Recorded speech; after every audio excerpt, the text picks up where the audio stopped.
ఈ శిథిలాలన్నింటినీ కలిపి ఒక గదిలాగా నిర్మించారని చెప్తున్నాను కదా. ఇగో ఇది కీర్తిముఖం అంటే మనకు పైకప్పు భాగం, కీర్తిముఖంతో కూడిన పైకప్పు భాగం. ఇక్కడ మనకు సప్తమాతృకలు మనం చూడవచ్చు. దేవదానవుల యుద్ధ సమయంలో హిందూ ధర్మంలోని ప్రధాన దేవతలు వారి యొక్క అల్టిమేట్ శక్తికి ఇచ్చిన స్త్రీ రూపమే ఈ సప్తమాతృకలు అన్నమాట. సప్తమాతృకల ఆరాధన భారతదేశం మొత్తం మరియు నేపాల్ అంతటా విస్తరించి ఉంది. ఒకప్పుడు పూజలందుకున్న ఈ సప్తమాతృకల దేవతా విగ్రహం ప్రస్తుతం శిథిల శిల్పంగా నిలిచిపోవడం మాత్రం చాలా బాధాకరం. మహేశ్వరి, బ్రాహ్మణి మిగతా అమ్మవారి విగ్రహాలను మనం గుర్తుపట్టలేకపోతున్నాం, వారి వాహనాలు ఇక్కడ చెక్కబడి లేవు కాబట్టి.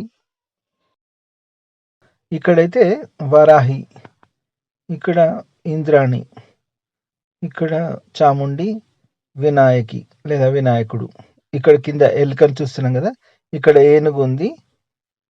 ఇంద్రానికి కూడా ఏనుగు ఉంది. ఇక్కడ దున్నపోతు, వారాహి అమ్మవారి వాహనం అన్నమాట. మిగతా వాటికి వాహనాలంతే చెక్కేసి ఉన్నాయి. ఇలాంటి సప్తమాతృకల అరుదైన విగ్రహాన్ని ఇలా పడేయడం మాత్రం బాధాకరం.